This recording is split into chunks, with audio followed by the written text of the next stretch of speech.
अस्सलामुअलैकुम, welcome back to my channel. उम्मीद है आप सब खैरियत से होंगे। तो आज मैं बना रही हूँ बहुत ज़बरदस्त किस्म का ये तिलों वाला नान या रोगनी नान आप इसे कह सकते हैं। और इस वीडियो की सबसे ख़ास बात ये है कि इस नान को मैंने किसी ओवन, किसी तंदूर, किसी भी तवे पे नहीं बनाया, बल्कि इस तरह से एक देगची में बनाया। और ये किस तरह से बनाया तो ये आपको वीडियो को देख के पता चलेगा, इसलिए वीडियो को ज़रा सा भी स्किप किए बगैर आपने एंड तक देखना है, ताकि आपको ये रेसिपी इसकी समझ भी आए और पसंद भी आए। ठीक है, अब हम अपनी वीडियो को शुरू करते हैं। बिस्मिल्लाहिर्रहमानिर्रहीम।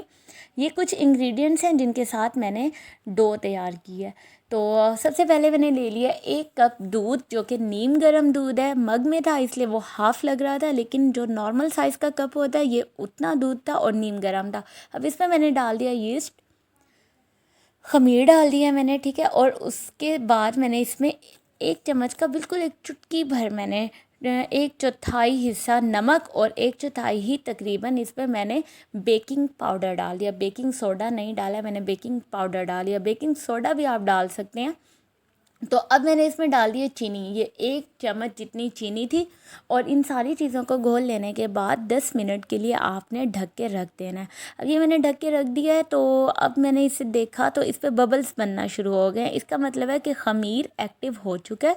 तो इसे अब हम अपनी रेसिपी में फ़र्दर यूज़ कर सकते हैं। अगर ये एक्टिव ना हो तो आप इसे बिल्कुल भी यूज़ ना करें। इसका मतलब है कि ख़मीर सही नहीं है, तो इससे हमारा जो नान है वो सही नहीं बनेगा, इसलिए ख़मीर एक्टिव वाला ही लेना है। अब मैंने 1 प्याली इसमें मैदा ले लिया, जो कि तकरीबन 1 पाव जितना मैदा है। अब मैंने इसमें डाल दिया बेकिंग पाउडर। ये टोटल बेकिंग पाउडर 1 टेबलस्पून जितना था। 1 चुटकी मैंने दूध में डाला और बाकी इस मिक्सचर में डाला। इसी तरह से नमक भी 1 टेबलस्पून था, 1/4 मैंने दूध में डाला था, बाकी इसमें डाल दिया। ठीक है, और अब मैंने डाल दिया घी। ये 2 टेबलस्पून जितना घी था। घी नहीं है तो आप ऑयल भी यूज़ कर सकते हैं, उसके आप 3 टेबलस्पून कर लें। ठीक है, तो मैंने घी इसमें इस्तेमाल किया। अब इन सारी चीज़ों को मिक्स कर लेना है अच्छे से।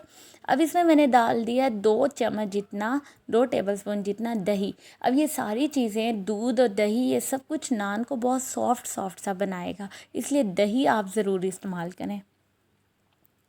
अब इसे अच्छी तरह से गूंद लेना है इस दूध वाले मिक्सचर के साथ। ये वो दूध है जिसमें हमने ख़मीर पहले ही डाल दिया था।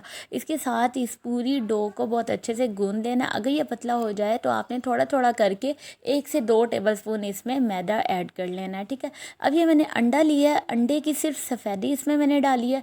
ठीक है, सफ़ेदी भी ये तकरीबन 1 टेबलस्पून जितनी तकरीबन मैंने डाली है। ये ऑप्शनल है, आप चाहें तो अंडा इस्तेमाल करें, अगर नहीं भी करेंगे तो भी आपका मिक्सचर अच्छा सा बन जाएगा। अब ये मुझे डो पतली लग रही थी, बहुत सॉफ्ट है, इसलिए मैंने इसमें 1 टेबलस्पून जितना मैदा और डाल दिया। आपने भी इसी तरह से डाल लेना है, चेक कर लेना है। ठीक है, अब इस स्टेप पे आपने इसमें पानी बिल्कुल भी नहीं लगाना।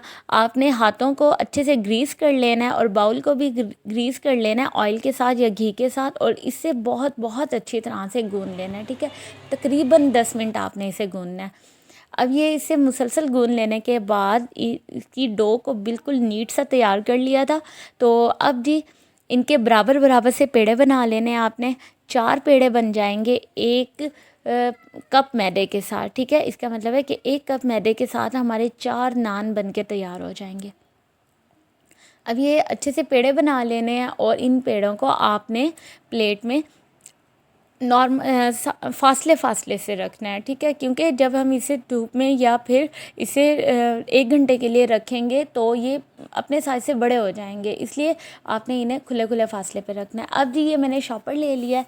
आपके पास कोई सील वाले कोई बैग्स हों तो वो यूज़ कर सकते हैं, लेकिन जब घर की चीज़ों से बना रहे हैं तो घर में शॉपर तो मौजूद ही है ना, तो आपने शॉपर के साथ इसे रख देना है। नॉर्मल टेम्परेचर पे रखना है तो 1 घंटे के लिए, लेकिन मैंने जल्दी में बनाने थे तो मैंने इसे धूप में रख दिया था। आजकल जैसे बहुत गर्मी है तो धूप में मैंने इन्हें सिर्फ 10 मिनट के लिए रखा था, और आपने देखा कि किस तरह से ये अपने साइज से डबल हो चुके हैं।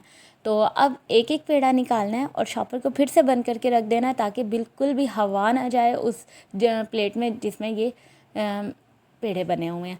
अब इसे आपने बेल लेना है। ठीक है, पहले मैंने थोड़ा सा खुश्क मैदा डाल दिया बेलन पे और फिर इसे बेल लिया। रोटी जितना साइज़ बनाना है तकरीबन इसका, लेकिन रोटी से थोड़ा सा मोटा रखना है क्योंकि नान रोटी की निस्बत मोटा होता है और इसकी साइडों को थोड़ा सा मोटा कर लेना है और जिस तरह से नान की तरह होता है। अब इसके ऊपर ये जो मखसूस किस्म की डिज़ाइनिंग होती है नान पे, तो नान वाले जो बनाते हैं तो उनके पास तो सांचे टाइप होते हैं जिनके साथ बना लेते हैं, लेकिन हमारे पास नहीं है। तो खैर है, हम इस तरह के कटर के साथ इस पर थोड़ी सी ये डिज़ाइनिंग कर लेंगे, ऊपर ये ब्लॉक्स टाइप बना लेंगे जो कि नान पे बने हुए होते हैं। ठीक है, अब जी ले लिया मैंने अंडा, जो कि अंडा पहले हमने उसकी सफ़ेदी इस्तेमाल की है डो बनाते हुए। अब उसकी जो जर्दी है और बाकी जो है अंडा, उससे इस नान पे थोड़ी सी ये ग्रीस कर लेंगे। ठीक है, वो इसलिए क्योंकि हमने इस पर तिल लगाने हैं और अगर ये अंडा लगा होगा तो वो तिल अच्छे से इस पर चिपक जाएंगे। चलें जी, नान तैयार हो चुका है। अब जी है हमारा मेन काम, क्योंकि ये हमने तवे पे नहीं बनाना तो देगची में बना रहे हैं। देगची को मैंने 10 से 15 मिनट फुल आंच पे प्री हीट कर लिया है। अब इसके ढक्कन पे मैंने थोड़ा सा पानी लगा लेने के बाद इस नान को इस तरह से एहतियात से उठाना है और जी उससे इस ढक्कन पे मैंने रख दिया। देगची में पानी नहीं है, बिल्कुल देगची खाली है, लेकिन उससे बहुत अच्छे से गर्म कर लिया था। और जी अब ये 10 मिनट तकरीबन मैंने नॉर्मल आंच पे इसे पका लिया है। अब ये ऊपर बबल्स बन गए हैं, इसका मतलब है कि नान नीचे से पक चुका है। अब उसे टर्न कर लेना है ताकि ये दूसरी साइड से भी पक जाए। बहुत एहतियात से किसी भी चिमटे या प्लास वगैरह की मदद से आपने इसे टर्न कर लेना है। बहुत गर्म होगा ये ढक्कन और देगची, तो बहुत एहतियात के साथ, तो नान बिल्कुल भी नहीं गिरेगा। और देखें जी, ये मैंने तकरीबन 5 से 7 मिनट इसे पकाया था, इस तरह से उल्टा करके। इसे हीट मिली बहुत अच्छे से और ये नान हमारा बिल्कुल मज़ेदार सा तैयार हो चुका है। तो अब इस स्टेप पे आप इस पर बटर लगा दें। मैंने बटर लगाया, अगर बटर नहीं है तो आप इस पर ये लगा दें, ऑयल लगा दें। देखें जी, नान दोनों साइडों से ज़बरदस्त किस्म का बन के तैयार हो चुका है। और आपने क्या करना है कि देखना है इसे और खाना है इसे। तो बहुत मज़ेदार सा नान तैयार हो गया। आप देख सकते हैं कि कितना सॉफ्ट है और कितना ज़बरदस्त सा नान तैयार हो गया। और ये बिल्कुल घर पे बनाया है, आपके सामने बनाया। आप भी इस तरह से बना सकते हैं घर में मौजूद चीज़ों के साथ, और सबसे बड़ी बात, बग़ैर तवे, बग़ैर ओवन और बग़ैर तंदूर के साथ हमारा नान तैयार है। उम्मीद है आपको ये रेसिपी बहुत पसंद आई होगी। आपने ज़रूर ट्राई करना है और कमेंट करके बताना है कि आपको ये वीडियो कैसी लगी। 4 नान तैयार हुए थे 1 कप मैदे के साथ।